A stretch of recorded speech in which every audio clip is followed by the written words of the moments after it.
Champions ട്രോഫിയിൽ ആദ്യ രണ്ട് മത്സരങ്ങളിലും വിജയം നേടിയ ടീം ഇന്ത്യ സെമി ഫൈനലിലുള്ള ടിക്കറ്റ് ഉറപ്പാക്കിയിരിക്കുകയാണ്. ന്യൂസിലാൻഡാണ് ഇപ്പോൾ രണ്ടാമതായി സെമിയിലേക്ക് എത്തുന്ന മറ്റൊരു ടീമായി പരിഗണിക്കപ്പെടുന്നത്.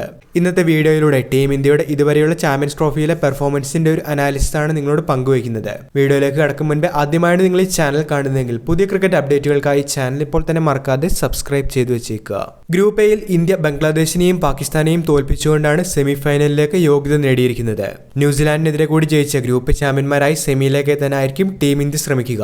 മാർച്ച് 2 ഞായറാഴ്ചയാണ് ടീം ഇന്ത്യ ന്യൂസിലാൻഡിനെ നേരിടാനായി പോകുന്നത്.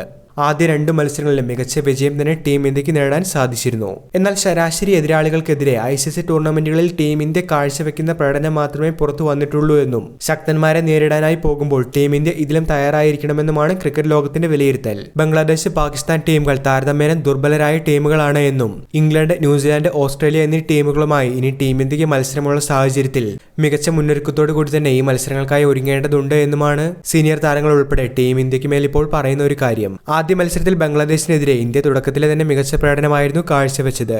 ആദ്യ 2 ഓവറിൽ 2 വിക്കറ്റുകൾ ഇന്ത്യൻ ബോളർമാർ നേടിയിരുന്നു. എന്നാൽ പാകിസ്ഥാനെതിരെ ഇന്ത്യയുടെ സ്പെഷ്യലിസ്റ്റ് പേസർമാരായ മുഹമ്മദ് ഷമിക്കും ഹർഷിദ് റാണയ്ക്കും പ്രതീക്ഷിച്ച പ്രകടനം കാഴ്ചവെക്കാൻ സാധിച്ചില്ല. തുടക്കത്തിൽ തന്നെ വിക്കറ്റുകൾ നേടേണ്ടത് വളരെ പ്രധാനപ്പെട്ട ഒരു കാര്യം തന്നെയാണ്. പ്രത്യേകിച്ച് വലിയ ടീമുകൾക്കെതിരെ ഇത് നിർണായകമായി മാറും. ന്യൂസിലാൻഡ് ടീമിലേക്ക് എത്തിയിട്ടുണ്ടെങ്കിൽ അതിശക്തമായ ബാറ്റിംഗ് നിര തന്നെയാണ് അവർക്കുള്ളത്. സെമിയിൽ ഓസ്ട്രേലിയ, ഇംഗ്ലണ്ട്, ദക്ഷിണാഫ്രിക്ക എന്നിവരിൽ ഒരാളെയായിരിക്കും ടീമിന്റെ നേരിടേണ്ടതായി വരിക. സാധ്യതകൾ പരിഗണിക്കുമ്പോൾ ഗ്രൂപ്പ് ബിയിൽ 1ാം സ്ഥാനത്തെത്തുന്ന ടീമിനെയായിരിക്കും ടീം ഇന്ത്യ നേരിടേണ്ടതായി വരിക എന്നാണ് വിലയിരുത്തൽ. ഇങ്ങനെയെങ്കിൽ ഓസ്ട്രേലിയ പോലെയുള്ള ഒരു വമ്പൻ ടീമിനെതിരെയായിരിക്കും ടീം ഇന്ത്യ സെമി കളിക്കുക. അതുകൊണ്ട് തന്നെ ന്യൂ ബോളിലെ പ്രകടനം ടീം ഇന്ത്യയെ സംബന്ധിച്ച് നിർണായകമായി മാറും. ഇവിടെ ഹർഷിദ് റാണയ്ക്ക് പകരം ഹർഷ്ദീപ് സിംഗിനെ ടീമിലേക്ക് എത്തിക്കുന്നത് മികച്ച ഒരു നീക്കമായി തന്നെ പല ക്രിക്കറ്റ് താരങ്ങളും വിലയിരുത്തുന്നുണ്ട്. എന്നാൽ തുടർച്ചയായ മത്സരങ്ങളിൽ ഹർഷ്ദീപ് സിംഗിനെ ഒഴിവാക്കിയുള്ള പ്ലേയിംഗ് ലെവലിലേക്ക് ഹർഷിദ് റാണയാണ് ടീം ഇന്ത്യക്ക് വേണ്ടി ഇറങ്ങുന്നത്. ന്യൂ ബോളിൽ ശരാശരിയിലും താഴെയുള്ള പ്രകടനം മാത്രമാണ് ഹർഷിദ് റാണയ്ക്ക് ഇതുവരെ കാഴ്ചവെക്കാനായി സാധിച്ചത്. മറുഭാഗത്ത് ഹർഷ്ദീപ് സിംഗ് ന്യൂ ബോളിൽ ഇന്ത്യക്ക് വേണ്ടി ഏറ്റവും മികച്ച റെക്കോർഡുള്ള ഒരു താരം കൂടിയാണ്.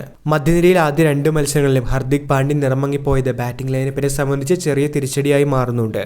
ടീം ഇന്ത്യ ആദ്യം ബാറ്റ് ചെയ്യുന്ന സാഹചര്യമുണ്ടെങ്കിൽ തീർച്ചയായിട്ടും അവസാന ഓവറുകളിൽ ടീം ഇന്ത്യക്ക് അതിവേഗം റൺസ് ഉയർത്തേണ്ട സാഹചര്യമുണ്ട്. ഹർദിക് പാണ്ഡ്യ നിറമങ്ങിയാൽ തീർച്ചയായിട്ടും ഇത് ഇന്ത്യയുടെ ബാറ്റിങ്ങിനെ ബാധിക്കും. KL രാഹുലിനെ ടീം ഇന്ത്യ ബാറ്റിംഗിൽ പിന്നോട്ടിറക്കുന്നത് ഗുണമുള്ള കാര്യമായി മാറില്ല. നേരിടുന്ന ആദ്യ പന്ത് മുതൽ ആക്രമിക്കുന്ന ഒരു താരമല്ല KL രാഹുൽ.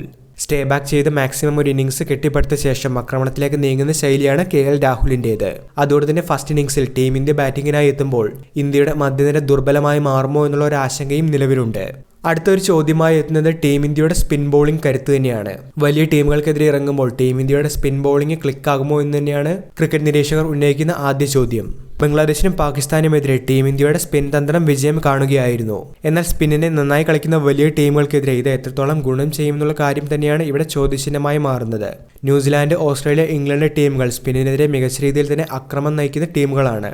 ദുബായിലെ സാഹചര്യത്തിൽ സ്പിന്നിനെ മികവ് കാട്ടാൻ സാധിക്കുമെങ്കിലും ഇന്ത്യ 3 സ്പിന്നർമാരെ ഉപയോഗിക്കുന്ന തന്ത്രം ക്ലിക്കാകുമോ എന്ന് തന്നെയാണ് ഇവിടെ ആരാധകർ ഉറ്റുനോക്കുന്നത്. എന്നാലും സെമിക്കായി ടീം ഇന്ത്യ ഒരുങ്ങുമ്പോൾ തീർച്ചയായിട്ടും ഉത്തരം കിട്ടാത്ത ഈ ചോദ്യങ്ങളും നിലവിലുണ്ട്.